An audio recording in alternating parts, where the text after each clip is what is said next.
क्या हुआ दोस्तों, बहुत परेशान है? आपकी समस्या का हल नहीं मिल रहा है, नहीं मिल रहा आपको समस्या का समाधान, तो कर चुके हैं सारे जतन। तो चलिए हम लेकर आए हैं आपकी समस्या की सारी समस्याओं के हल। तो परेशानियां हैं कि ख़त्म होने का नाम ही नहीं ले रही हैं।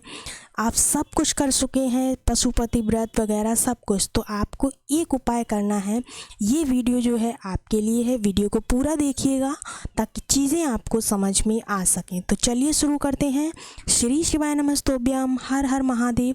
वीडियो शुरू करने से पहले आपसे छोटा सा निवेदन है, अगर आप चैनल पर पहली बार विजिट कर रहे हैं तो चैनल को सब्सक्राइब कर लीजिए, लाइक कर लीजिए और शेयर कर दीजिए। चलिए, और एक और छोटा सा निवेदन है कि आप लोग ना कमेंट्स बॉक्स में भोलेनाथ का कोई भी प्यारा सा नाम जो आपको बहुत पसंद हो उसको कमेंट्स बॉक्स में ज़रूर लिखिएगा। भोलेनाथ के भक्त हैं तो कमेंट्स बॉक्स में हर हर महादेव लिखना बिल्कुल ना भूलें। तो चलिए शुरू करते हैं। आज का जो उपाय है वो हमारा 3 बार ताली बजाने वाला उपाय है और एक दीपक लगाने वाला उपाय है। इस उपाय के माध्यम से, इस वीडियो के माध्यम से हम आपको 3 और नए उपायों के बारे में बताएंगे। तो चलिए शुरू करते हैं वीडियो को। आपको सबसे पहले क्या लेना है, बेलपत्र लेनी है। बेलपत्र जो आप लेंगे वो संख्या में कितनी लेंगे, 5 बेलपत्र वाला उपाय है ये। आपको कितनी बेलपत्र लेनी है, 5 बेलपत्र लेनी है। उसके बाद आपको दूसरी चीज़ क्या लेनी है, तो दूसरी चीज़ आपकी रहेगी लोटा। ये लोटा तो हमेशा ही, एक लोटा जल सारी समस्याओं का हल, तो लोटा तो आपको कभी भूलना ही नहीं है। एक लोटा ले लीजिए, उसमें आपके घर में अगर गंगा जल हो तो गंगा जल डाल लीजिए, वरना आप अपने घर से ही सादा जल लेकर जाइए। जल जो है आपको घर से ही लेकर जाना है, मंदिर से जल नहीं लेना है। उसके बाद आपको क्या लेना है, एक गोल बाती का दीपक अपने घर से लेकर जाइए। देखिए, किसी और के दीपक में अगर आप बत्ती लगा देते हैं तो उसका जो पुण्य होता है ना वो उसके खाते में चला जाता है। तो अगर आपके पास मिट्टी का दीपक नहीं है तो आप आटे का दीपक बनाकर ले जाइए, पर दीपक अपने घर से लेकर जाइए। किसी और के दीपक में अपनी बाती डालकर मत जलाइएगा। तो एक आपको गोल बत्ती का दीपक लेना है, लेकर आपको पहुंच जाना है महादेव की मंदिर में। जब आप मंदिर में पहुंच जाए शिवलिंग के पास, तो आपको करना क्या है, आप जो 5 बेलपत्र लेकर गए हैं उन बेलपत्र में से सबसे पहली बेलपत्र आपको भगवान गणेश के स्थान पर, दूसरी बेलपत्र आपको भगवान कार्तिकेय के स्थान पर, तीसरी बेलपत्र आपको माता अशोक सुंदरी वाली स्थान पर चढ़ा देनी है। 3 बेलपत्र चढ़ाने के बाद चौथी बेलपत्र जो आपको चढ़ानी है, उसको चढ़ाने का नियम है वो ये है कि जो महादेव के ऊपर आप चौथी बेलपत्र चढ़ाएंगे उस बेलपत्र को उल्टा चढ़ाएंगे। कैसा चढ़ाएंगे, उल्टा चढ़ाएंगे। डंडी वाला भाग रहे माता अशोक सुंदरी की तरफ और पत्ती वाला भाग रहे आपकी तरफ। आपको बैठना है इस तरफ, ठीक है, उत्तर दिशा की तरफ। और इसके बाद आपके पास बची है एक बेलपत्र। उस बेलपत्र का क्या करना है, तो उस बेलपत्र को आपको जो जलाधारी से जल गिरता है ना, इस वाले स्थान पर सबसे लास्ट में चढ़ानी है, त्रिपुरा सुंदरी का नाम लेकर। किसका नाम लेना है, त्रिपुरा सुंदरी माँ का नाम लेकर उसको यहाँ पर चढ़ा देनी है।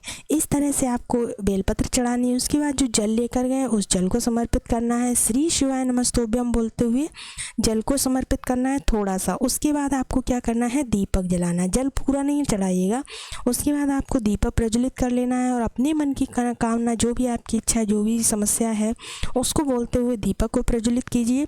दीपक प्रज्वलित होने के बाद बचा हुआ जल आपको बाद में महादेव पर समर्पित करना है, श्री शिवाय नमस्तोभ्यम बोलते हुए। इस उपाय को करके देखिए। ये उपाय बहुत ही कारगर है, बहुत ही अचूक उपाय। पूज्य गुरुदेव की कथा से सुनकर बहुत अच्छे से मैंने यहाँ पर समझाया है। इसके बाद बढ़ते हैं अपने दूसरे उपाय की तरफ। दूसरा उपाय बहुत ही अच्छा और बहुत ही प्यारा है। तो चलिए, तो आपको क्या करना है, आप जो हम बता रहे हैं वो उपाय कर सकते हैं। देखिए, आपको करना क्या है, आपको क्या लेना है, आपको लेना है दूब घास। दूब घास यानी कि दूर्वा जो होती है ना, दूर्वा, वो लेनी है। हम आपको इस वीडियो में 4 उपाय बताएंगे। कितने, 4 उपाय। तो देखिए, आपको क्या लेना है, दूर्वा लेनी है। दूर्वा लेने के बाद आपको करना क्या है, दूर्वा आपको हरी वाली नहीं लेनी है। देखिए, हरे प्रकार की दूर्वा होती है, एक आपकी होती है सफ़ेद दूर्वा। कैसी होती है, सफ़ेद। तो आपको कौन सी दूर्वा लेनी है, आपको लेनी है सफ़ेद दूर्वा।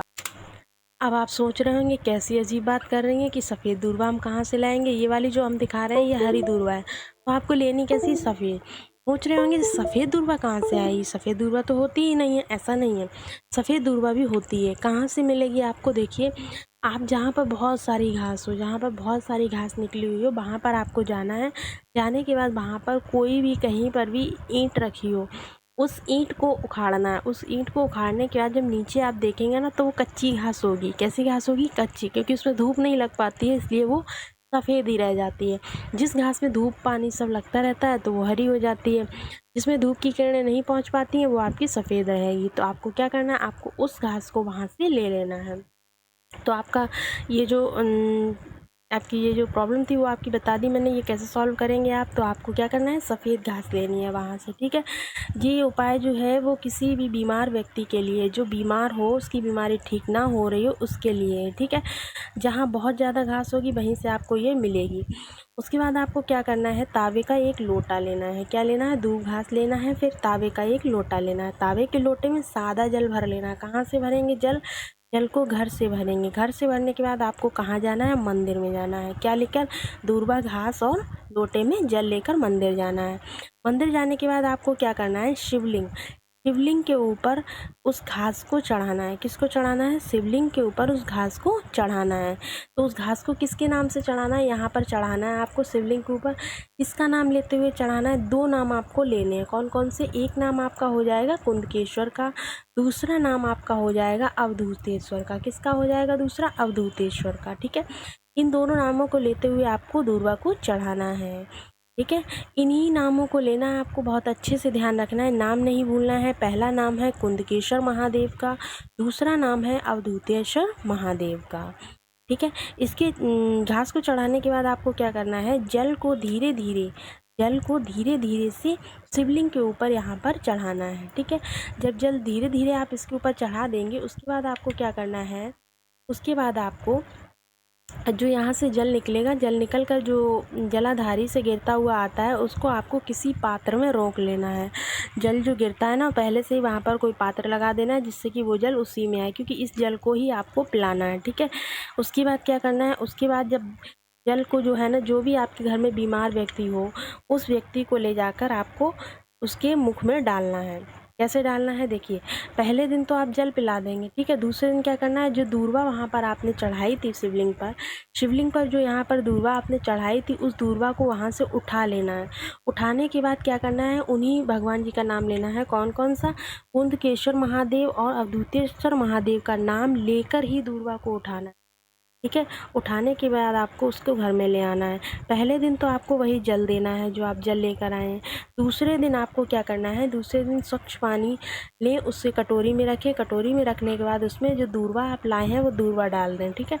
डालने के बाद थोड़ी देर बाद उस दूर्वा को निकाल लें। फिर जो जल है वो उस व्यक्ति को पिला दें। जो व्यक्ति बीमार है ना, उस व्यक्ति को पिला दें, ठीक है। इसी तरह से इस उपाय को आपको 6 से 7 दिन करना है। कितने दिन करना है? 6 से 7 दिन करना है।